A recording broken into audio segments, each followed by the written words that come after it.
नमस्कार, मैं हूं सौरभ शर्मा। राहुल गांधी को आज काले कपड़े पहनना बहुत महंगा पड़ेगा। इसकी भारी सियासी कीमत चुकानी पड़ सकती है क्योंकि उन्होंने तारीख गलत चुनी। 5 अगस्त की वो तारीख थी जब सैकड़ों साल के इंतजार के बाद राम मंदिर की आधारशिला रखी गई। 2 साल से अयोध्या के पवित्र स्थल पर राम जन्मभूमि पर भव्य राम मंदिर का निर्माण हो रहा है, लेकिन दिल्ली में आज राहुल गांधी, प्रियंका गांधी काले कपड़ों में प्रदर्शन करते दिखे। अब अमित शाह कह रहे हैं, योगी आदित्यनाथ कह रहे हैं कि महंगाई तो बहाना था, राहुल और प्रियंका को दरअसल राम मंदिर बनना पसंद नहीं आ रहा। अब कौन सही बोल रहा है, राहुल गांधी या अमित शाह, प्रियंका या योगी आदित्यनाथ? आज सुबह 9 बजे से ही दिल्ली में हलचल तेज थी, मगर 10 घंटों के भीतर सियासत कैसे बदली, राहुल ने क्या किया, प्रियंका ने क्या किया, दोनों ने क्या क्या कहा, सियासी तौर पर आज का दिन बहुत इंपॉर्टेंट रहा। दिन भर क्या क्या हुआ, कैसे कैसे हुआ और शाम होते होते राहुल का गेम कैसे अमित शाह और योगी ने चेंज कर दिया, पूरी तरह पासा कैसे पलट दिया, इस रिपोर्ट से समझते हैं।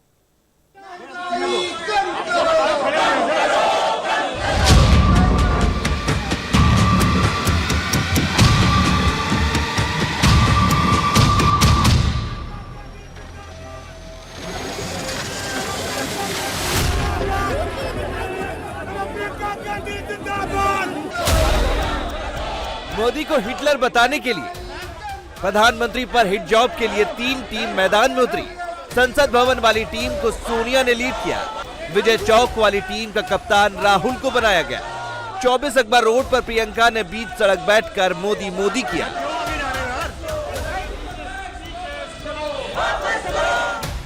बाकायदा ड्रेस कोड तय हुआ। सबको काले कपड़े पहनकर आने का ऑर्डर हुआ। काले कपड़े या तो स्पेशली सिलवाए गए या कबर्ड से निकाले गए। फिर एक्शन शुरू हुआ।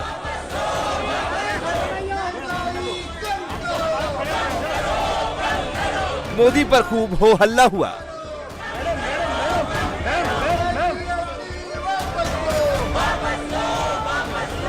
संसद भवन के परिसर में राहुल ने सोनिया के कान में कुछ कहा। फिर सोनिया ने आगे बढ़ने का इशारा दिया। इसके बाद राहुल ने महंगाई वाला पोस्टर निकाला। उसमें मोदी का नाम फिट करके हिटलर वाला टेप ऑन किया। विजय चौक तक जुलूस निकाला। How are you enjoying the onset of dictatorship in India? Are you enjoying it? लोकतंत्र की जो मौत हो रही है उसके बारे में क्या लगता है आपको? आज हिंदुस्तान में लोकतंत्र नहीं है। आज हिंदुस्तान में 4 लोगों की डिक्टेटरशिप है। विजय चौक पर राहुल भैया थे तो अकबर रोड पर प्रियंका दीदी।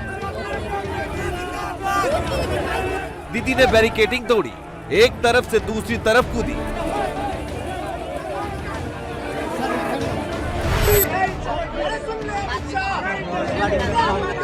और बीच सड़क पर पलटी मारकर हिटलर मोदी करने लगी।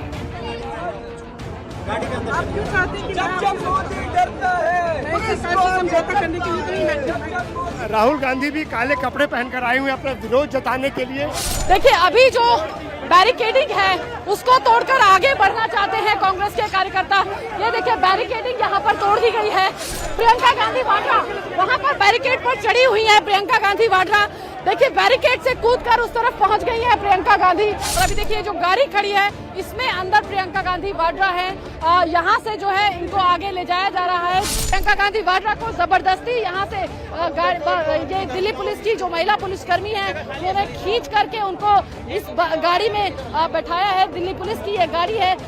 ये मोदी के खिलाफ एक जॉइंट ऑपरेशन था। कौन कहाँ बैठेगा, क्या क्या करेगा, क्या कहेगा, कैसे कैसे कहेगा, संसद भवन में कितनी भीड़ इकट्ठा होगी, विजय चौक पर कितने कांग्रेसी सांसद जमा होंगे, 24 अकबर रोड पर क्या क्या किया जाएगा, राहुल कैमरे पर आएंगे, प्रेस कॉन्फ्रेंस करेंगे, मोदी पर क्या क्या बोलेंगे, सब पहले से फिक्स्ड था। स्क्रिप्ट पहले से रेडी थी। क्लियर कट एजेंडा ही एक था। अलग अलग लोकेशन पर नए नए सीन बना। अलग अलग तरीके से सोशल मीडिया पर रिकॉर्डेड वीडियो घुमाओ। राहुल आएंगे, मोबाइल से वीडियो बनाएंगे, फिर वही वीडियो कांग्रेस के व्हाट्सएप ग्रुप पर फैलाएंगे। ये भी स्क्रिप्टेड था। कांग्रेस के नेता को पुलिस अपनी तरफ खींचेगी, फिर राहुल उसका कॉलर पकड़कर अपनी तरफ खींचेंगे। कैमरे पर मर्डर ऑफ डेमोक्रेसी बोलेंगे। ये भी प्री प्लान था। Murder of democracy is going on. लोकतंत्र की हत्या है, लोकतंत्र की हत्या हो रही है। हाँ, वो यहाँ पे हम सब आए थे, एक एक करके घसीट के ले गए। 2-3 को मारा भी है। जब राहुल को डिटेन किया जाएगा, बस में बिठाया जाएगा, तो कौन सा डायलॉग सुनाई देगा, ये भी पहले से तय था। राहुल जी का गिरफ्तार कर रहे हैं, हिरासत में लिया जा रहा है, तानाशाही चरम पर है। राहुल बस में बैठकर निकलेंगे तो राहुल के 10 सेकंड के विजुअल में कौन से गाने का ऑडियो फिट करके उसे ट्रेंड कराया जाएगा। मोदी के खिलाफ माहौल कैसे बनाया जाएगा। एंटी मोदी ट्रोल आर्मी पूरी तैयारी करके बैठी थी। एक एग्जाम्पल देखिए, परिवार को बचाने के लिए कौन सा तरह।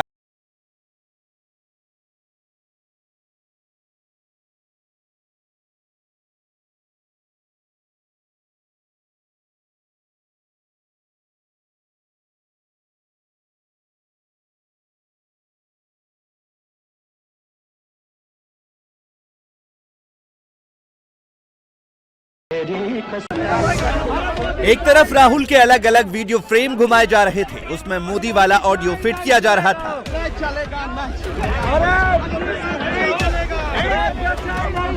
तो दूसरी तरफ 24 अकबर रोड पर प्रियंका भी full on light camera action कर रही थी। हिटलर मोदी वाले नारे लगवा रही थी।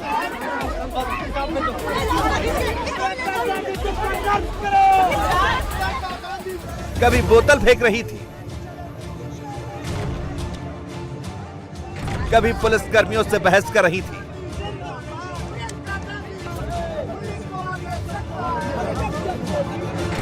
महिला पुलिस कर्मियों से उलझ रही थी। और इसी तूतू मैमे के बीच आई ये तस्वीर। इस तस्वीर की पूरी कहानी आगे बताएंगे। पुलिसकर्मी बार बार प्रियंका को समझाते दिखे और हर बार प्रियंका ना में अपना सिर हिलाते दिखी।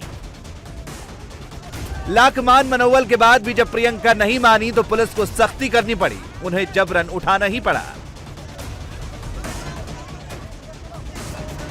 प्रियंका गांधी वाड्रा को दिल्ली पुलिस ने डिटेन कर लिया है और यहां से अब दिल्ली पुलिस गाड़ी में डिटेन कर प्रियंका गांधी वाड्रा को आगे की तरफ बढ़ते हुए, हालांकि बहुत देर लगी दिल्ली पुलिस को कि प्रियंका गांधी वाड्रा को डिटेन करें, क्योंकि प्रियंका गांधी सड़क पर बैठ गई थी।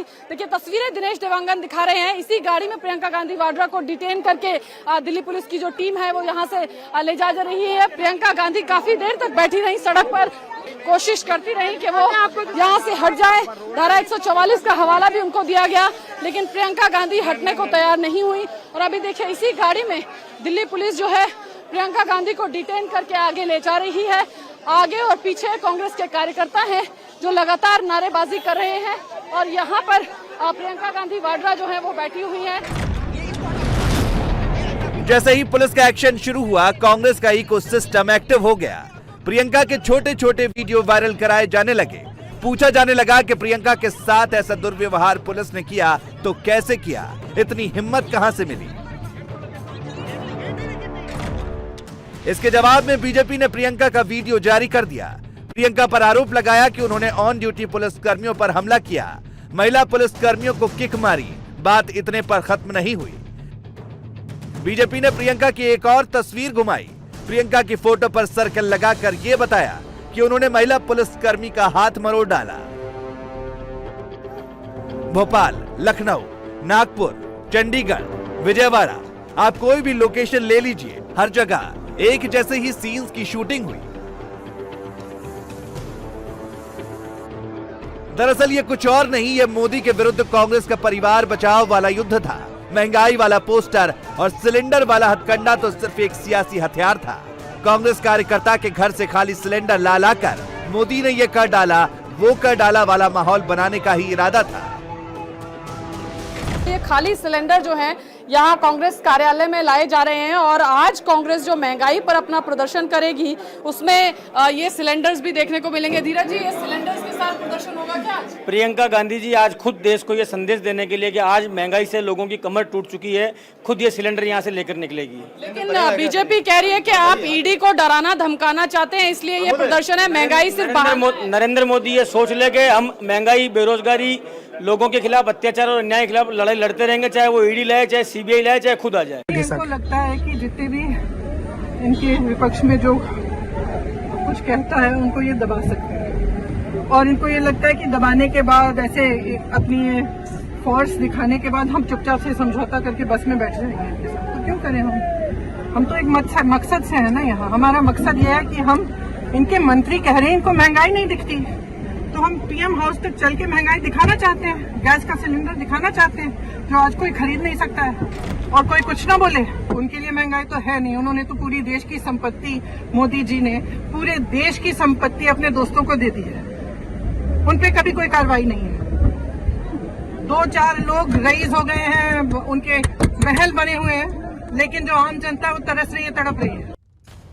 राहुल से लेकर प्रियंका तक ये जो काले कपड़ों वाला एक्सपेरिमेंट था, मोदी विरोध के अलावा इसके पीछे का एक दूसरा मकसद क्या था, ये अमित शाह ने कुछ यूं समझाया, योगी ने भी बताया। मेरा स्पष्ट मानना है कि कांग्रेस ने इसमें हिडन तरीके से अपनी अपीसमेंट की पॉलिसी को आगे बढ़ाया है। आज ईडी ने किसी भी प्रकार का, ना किसी को तलब किया है, ना पूछताछ की है, ना कोई रेड हुई है, कुछ नहीं हुआ है। और अचानक ही कांग्रेस ने आज ये कार्यक्रम दिया विरोध का। मैं तो समझ ही नहीं सकता विरोध का कार्यक्रम क्यों आज दिया गया है। और हर रोज जब विरोध के कार्यक्रम होते थे तो अपने अपने ड्रेस में होते थे। आज सभी के सभी लोग काले कपड़े पहनकर करें। मैं मानता हूं कि आज ही के दिन इस देश के प्रधानमंत्री श्री नरेंद्र मोदी जी ने राम जन्मभूमि का शिलान्यास किया था।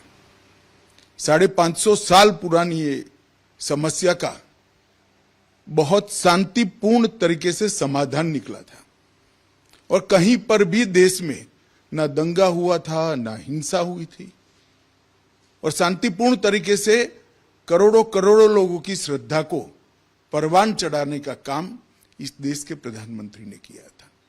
कांग्रेस ने आज का दिन इसीलिए विरोध के लिए, और विशेषकर काले कपड़ों में विरोध के लिए सिलेक्ट किया है कि वो एक शटल मैसेज देना चाहते हैं कि हम राम जन्मभूमि के शिलान्यास का विरोध करते हैं, और अपनी तुष्टीकरण की नीति को वो आगे बढ़ाना चाहते हैं। तुष्टीकरण की नीति के चलते ही आज कांग्रेस जिस स्थिति में है वो स्थिति में दिखाई पड़ रही है। और जहां तक ईडी का सवाल है, सभी ने देश के कानून की व्यवस्था का सम्मान करना चाहिए और सहयोग करना चाहिए। इस दिवस पर भारत की आस्था को अपमानित करने वाला कांग्रेस के नेताओं का आचरण अत्यंत निंदनीय है। कांग्रेस पार्टी कई दिनों से आंदोलन कर रही है, अपने सामान्य कपड़ों में कर रही थी। सहमति असहमति हो सकती थी, लेकिन 5 अगस्त की तिथि को श्री राम जन्मभूमि मंदिर निर्माण कार्य के शुभारंभ दिवस के दिन, अयोध्या दिवस के दिन, माननीय उच्चतम न्यायालय के सम्मान दिवस के दिन राम भक्तों को अपमानित करने वाला कांग्रेस का यह आचरण एक बार फिर जग जाहिर हुआ है। आज कांग्रेसियों ने काले कपड़े पहन करके जो प्रदर्शन किया है, यह श्री राम जन्मभूमि मंदिर निर्माण की तिथि के दिन यह राम भक्तों का अपमान है, अयोध्या दिवस का अपमान है, भारत के लोकतंत्र का अपमान है। और कांग्रेस पार्टी जिस प्रकार का आचरण कर रही है, मुझे लगता है कोई भी भारत का आस्थावान व्यक्ति कांग्रेस के इस आचरण का समर्थन नहीं कर सकता है। यह राम भक्तों का अपमान है। कांग्रेस पार्टी को अपने इस कृत्य के लिए देश की जनता से माफी मांगनी चाहिए। इस प्रकार के कृत्य को इस देश कतई स्वीकार नहीं कर सकता।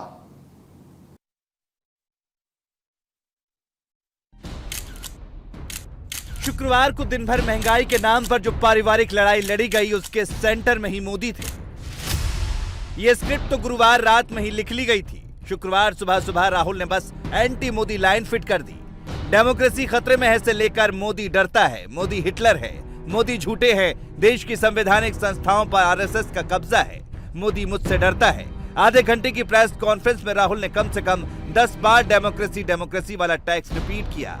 प्रधानमंत्री पर बार बार अटैक किया।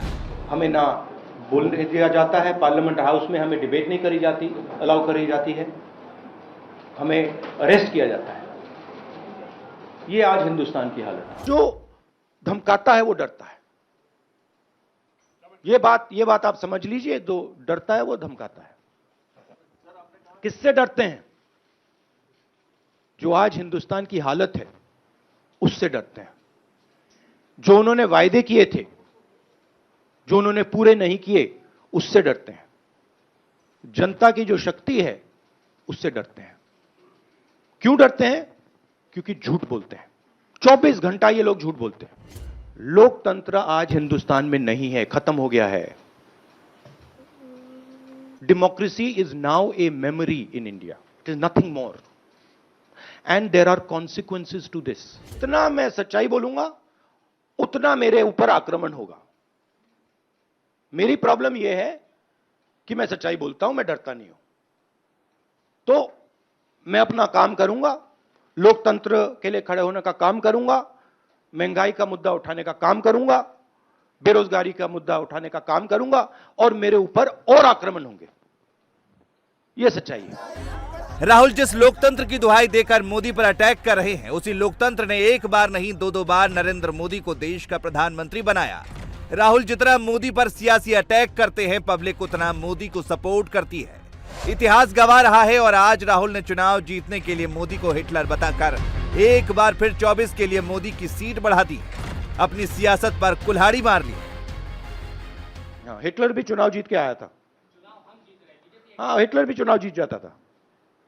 हिटलर चुनाव कैसे जीतता था? हिटलर चुनाव ऐसे जीतता था कि जर्मनी के पूरे इंस्टीट्यूशंस उसके हाथ में थे। उसके पास एसए थी, पैरामिलिट्री फोर्स थी, उसके पास पूरा का पूरा ढांचा था। मुझे पूरा का पूरा ढांचा दे दो, फिर मैं दिखाऊंगा आपको कैसे इलेक्शन जीता जाता है। ये गांधी परिवार पे अटैक क्यों करते हैं? ये गांधी परिवार पे इसलिए अटैक करते हैं क्योंकि हम एक विचारधारा के लिए लड़ते हैं, और हमारे जैसे देश में करोड़ों लोग हैं। हम लोकतंत्र के लिए लड़ते हैं, हम कम्युनल हार्मनी के लिए लड़ते हैं, और सालों से लड़ रहे हैं। यह सिर्फ मैंने नहीं किया, सालों से हो रहा है। जान दी है मेरे परिवार ने। डेमोक्रेसी में चुनाव तय करेगा कौन आएगा कौन जाएगा। राहुल 14 में कोशिश कर चुके हैं, 19 में हाथ पैर मार चुके हैं, मगर मोदी को हरा नहीं पाए। फैक्ट यह है कि जब जब राहुल मोदी के खिलाफ बोलते हैं, अपना खुद का पॉलिटिकल एक्सीडेंट कर लेते हैं। 2019 में राहुल ने चौकीदार चोर है का नारा बुलंद किया। नतीजा यह हुआ कि कांग्रेस पार्टी 52 सीटों पर आकर सिमट गई। 19 में बीजेपी और कांग्रेस के बीच 192 सीटों पर डायरेक्ट फाइट थी। 92% यानी 176 सीटें मोदी के खाते में गई। इसके पास एक रॉकेट है आपके पास जो कभी लॉन्च नहीं हो सकता है। फ्यूल नहीं है राहुल गांधी में। 1000 कोशिश कर दो, फ्यूल डाल के रॉकेट लॉन्च हो जाएगा। ये रॉकेट लॉन्च नहीं होगा बहना। इस रॉकेट में फ्यूल नहीं है, फ्यूल नहीं बा, रॉकेट लॉन्च नहीं होगा। फ्यूल नहीं बा, राहुल नामक रॉकेट लॉन्च नहीं होगा। याद रखिए, कितना भी कोशिश कर लीजिए, काले कपड़े पहना लीजिए, सफेद कपड़े पहना लीजिए, राहुल गांधी लॉन्च नहीं हो पाएगा। नहीं हो पाएगा लॉन्च, मैं आपको लिख के दे रहा हूं। ये रॉकेट लॉन्च नहीं हो पाएगा, कुछ भी हो जाए, रॉकेट लॉन्च नहीं हो पाएगा। महंगाई को हथियार बनाकर राहुल सिर्फ प्रधानमंत्री पर अटैक नहीं कर रहे, सीधा निशाना आरएसएस को भी बना रहे हैं। पहले कांग्रेस के नेता सोशल मीडिया पर आरएसएस को टुकड़े टुकड़े गैंग बताते हैं, फिर सेम टू सेम यही स्क्रिप्ट राहुल के चैम्बर में पहुंचती है और प्रेस कॉन्फ्रेंस शुरू होते ही वो उसे मोदी से जोड़ देते हैं, अपनी पीठ थपथपाते हैं और खुद की आइडियोलॉजी थोपने की कोशिश करते हैं। सब जो इंस्टीट्यूशंस हैं वो सब के सब सरकार को पूरा सपोर्ट दे रहे हैं। क्यों? क्योंकि सरकार ने अपने लोग इंस्टीट्यूशंस के अंदर बैठा रखे हैं। हिंदुस्तान का आज हर इंस्टीट्यूशन इंडिपेंडेंट नहीं है। हिंदुस्तान का हर इंस्टीट्यूशन आज आरएसएस के कंट्रोल में है। आरएसएस का एक व्यक्ति हर इंस्टीट्यूशन में बैठा है। तो हम एक राजनीतिक पार्टी से नहीं लड़ रहे हैं, हम हिंदुस्तान के पूरे इंफ्रास्ट्रक्चर के खिलाफ लड़ रहे हैं। मुझे अच्छा लगता है क्योंकि मैं आक्रमण से सीखता हूं, तो जितना भी ये मेरे ऊपर आक्रमण करेंगे मुझे फायदा होता है। I get great Joy when my political opponents attack me. They are not able to understand this. I get great happiness. अंदर से मुझे बहुत खुशी होती है। क्यों? क्योंकि मुझे अपने जो आइडियाज हैं, अपनी जो सोच है, अपनी जो विचारधारा है, वो और समझ आती है। मुझे बैटलफील्ड जो है वो और समझ आती है। लड़ाई क्यों हो रही है मुझे वो समझ आता है और उससे मुझे बहुत बहुत खुशी होती है। राहुल जो आज कह रहे हैं, दिसंबर 2019 में भी उन्होंने वही लाइन पकड़ी थी।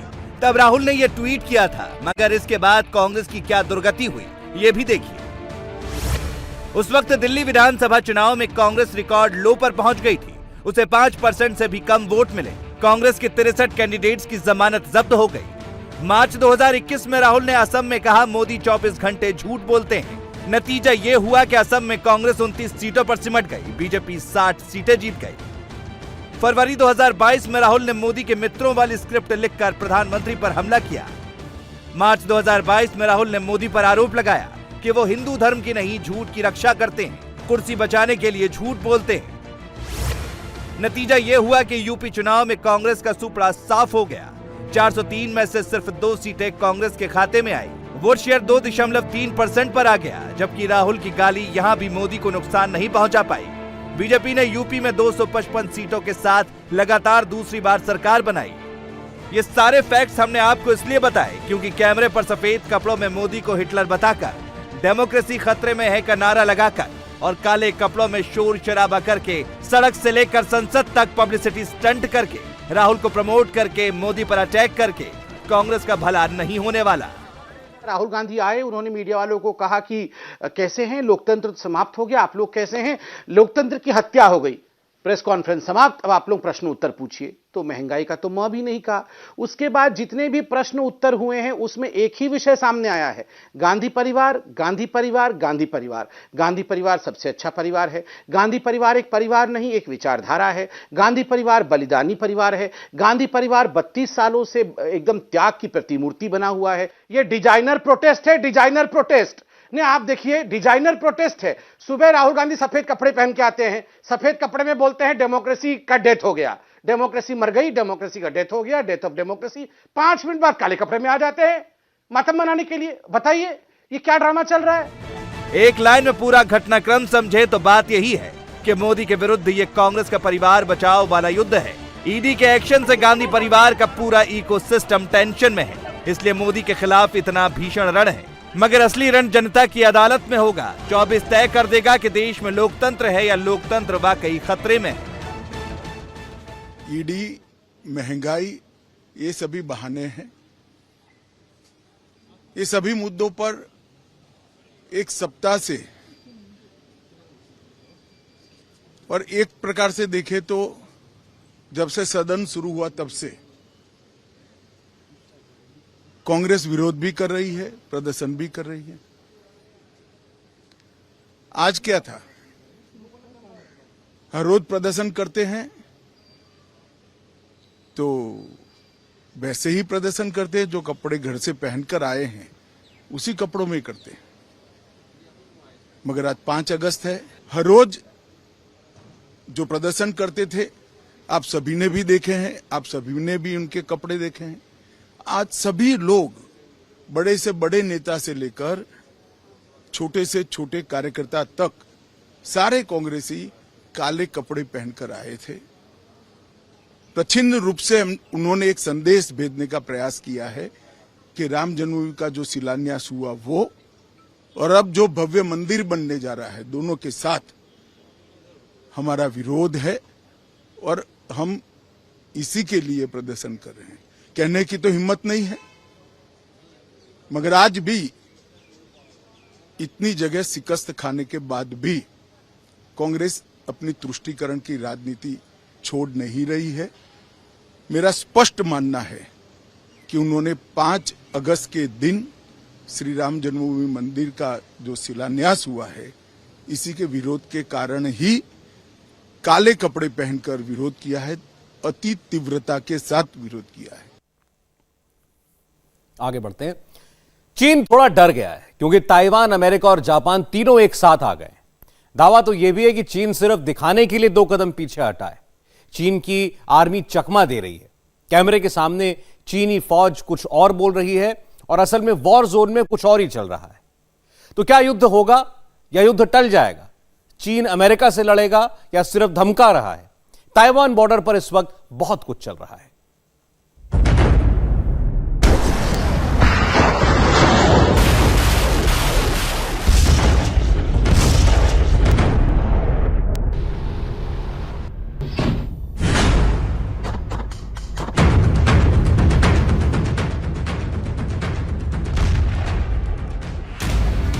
चीन ताइवान में किसी भी वक्त युद्ध शुरू हो सकता है।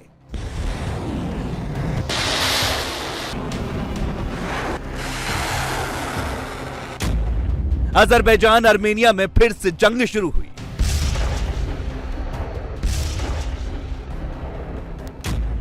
यूक्रेन में वॉर नॉन स्टॉप जारी है।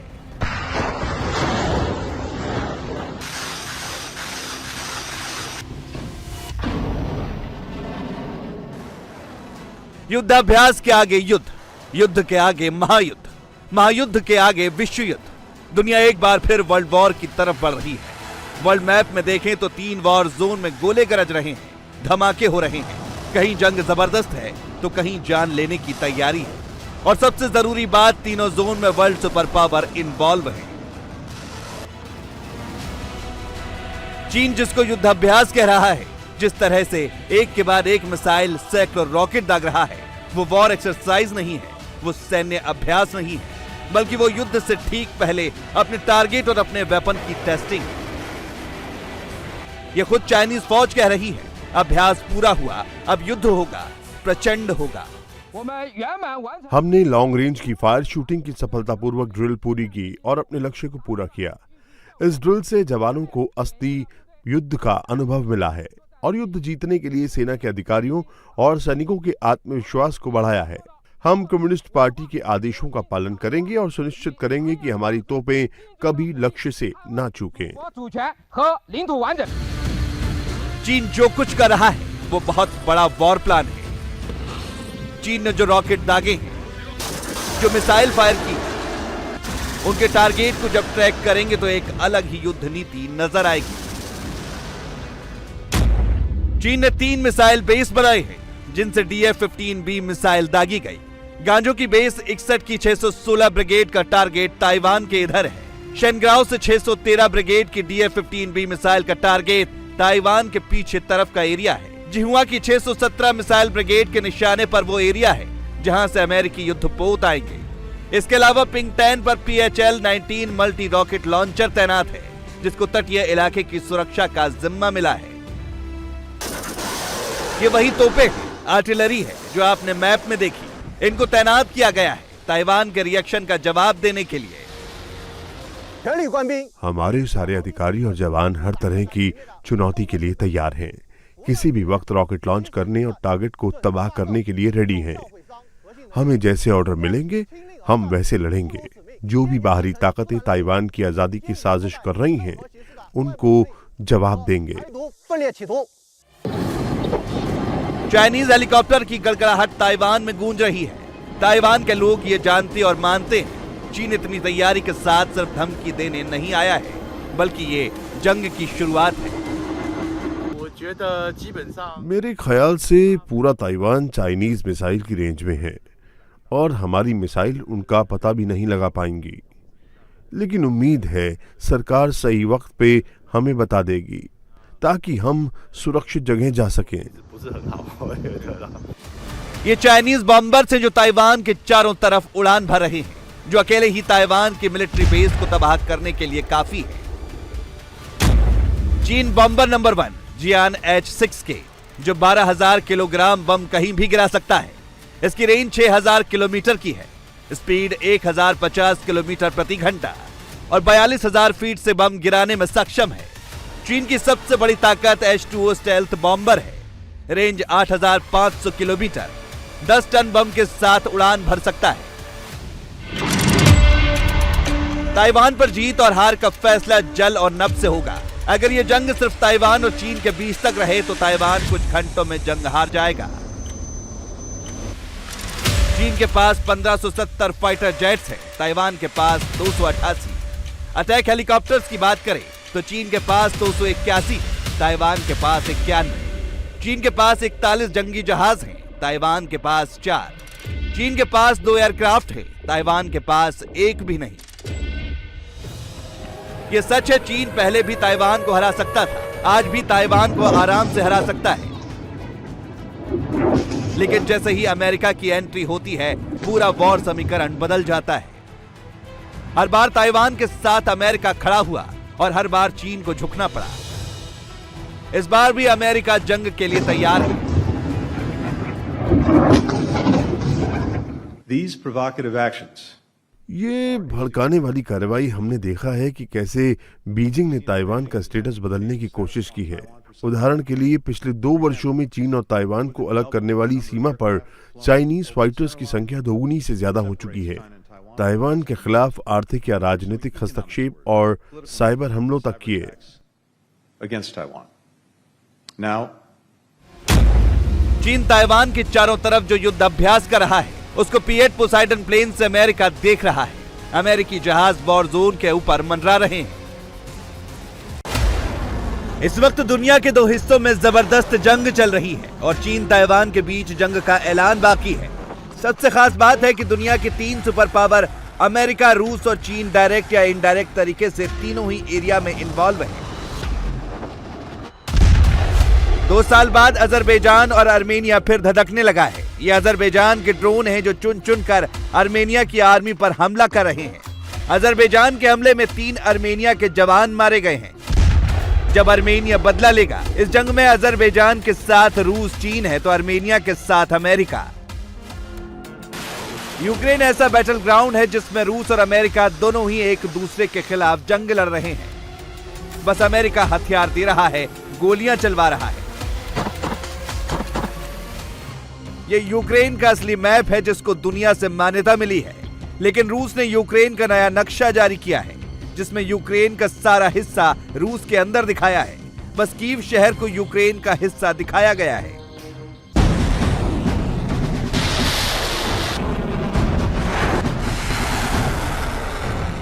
मगर चीन ताइवान ऐसी जंग होगी जिसमें सीधे सीधे चाइनीज फौज और अमेरिकी सेना आमने सामने होगी और चीन को खासा नुकसान भी होगा। ये चीन अच्छी तरह से जानता है, तभी चीन ने पहली बार हाई स्पीड ट्रेन को हॉस्पिटल बनाया है। ये ट्रेन में 100 ICU बेड हैं जहां गंभीर रूप से घायल सैनिकों को तत्काल इलाज मिलेगा। इसके अलावा ये ट्रेन मेन बेस तक सैनिकों को लेकर जाएगी। चाइनीज मेडिकल ट्रेन पहली बार दुनिया के सामने आई है। ऐसी कितनी ट्रेन है इसकी जानकारी किसी को नहीं है।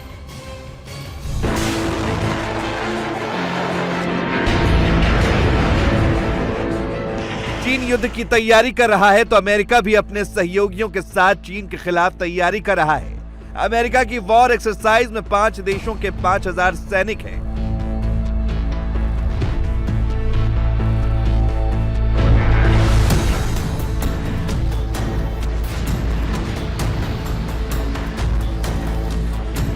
चीन ने जंग का काउंटडाउन शुरू किया तो अमेरिका ने भी अपने युद्धपोत को ताइवान के पास रवाना कर दिया। अगर जंग हुई तो चीन की घेराबंदी की पूरी तैयारी है।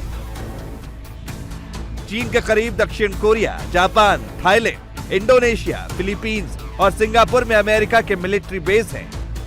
अमेरिका चीन को पूरी तरह से ब्लॉक कर सकता है। चीन मौजूदा हालातों के बीच अमेरिका को जिम्मेदार ठहरा रहा है। 25 साल बाद अमेरिका की बड़ी लीडर ताइवान पहुंची थी, जिसके बाद से चीन आक्रामक है। चीन ने भी अमेरिका के खिलाफ मोर्चा बनाना शुरू कर दिया है। चीन के समर्थन में रूस, Pakistan, Sri Lanka, Cuba, Iran, Venezuela खुलकर सामने आ गए। वैसे इनमें वो देश हैं जो चीन के कर्ज तले दबे हैं। हाँ में हाँ मिलाना मजबूरी भी है।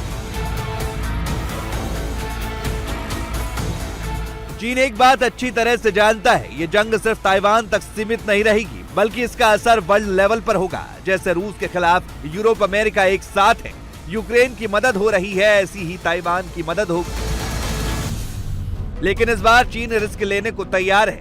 उसकी सेना सबसे मजबूत स्थिति में है। जिनपिंग ने पिछले 6 साल में चाइनीज फौज की रूपरेखा ही बदल डाली है। चाइनीज सेना को पीएलए भी कहते हैं। पीएलए में ground force, navy, air force, rocket force, strategic support force. Ground force में 9,75,000 सैनिक हैं। नौसेना में 2,40,000 सैनिक हैं।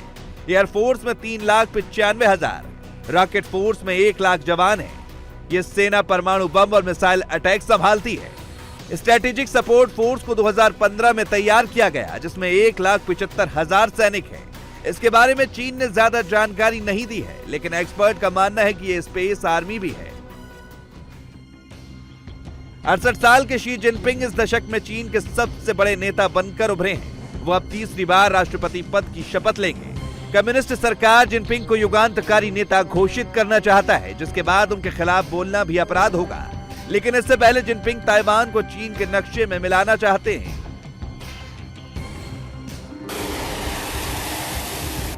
चीन की एक बड़ी खासियत है, वो सेना के वीडियो बड़े जबरदस्त बनाता है। मगर ये सवाल हमेशा बना रहता है, क्या जिनपिंग की सेना में वाकई इतना दम है? क्योंकि ताइवान की सेना, उसके लोग अपनी आजादी के लिए लड़ रहे हैं, जबकि चाइनीज सेना को कम्युनिस्ट सरकार की गुलामी करना सिखाया जाता है। बंगाल की मुख्यमंत्री ममता बनर्जी ने आज दिल्ली में प्रधानमंत्री नरेंद्र मोदी से मुलाकात की। ममता बनर्जी ने पीएम मोदी को एक पत्र सौंपा है। इसमें उन्होंने प्रधानमंत्री से मनरेगा, पीएम आवास योजना और पीएम ग्रामीण सड़क योजना को लागू करने के लिए राज्य को फंड रिलीज करने की अपील की है। ममता बनर्जी ने पत्र में लिखा कि विकास से जुड़ी योजनाओं के लिए सरकार की तरफ से करीब 1 लाख करोड़ रुपए दिए जाने बाकी हैं, जिसे जल्द से जल्द रिलीज किया जाए। आपको बता दें, कल देश में उपराष्ट्रपति का चुनाव है। टीएमसी ने वाइस प्रेसिडेंट के इलेक्शन से एब्सटेन करने का ऐलान किया है। 4 दिन के दिल्ली दौरे पर आई ममता बनर्जी 7 अगस्त को होने वाले नीति आयोग की बैठक में भी हिस्सा लेंगी। इंडिया टीवी हर वक्त हर जगह डाउनलोड करने के लिए सर्च करें India TV news Google play store या ऐप स्टोर पर।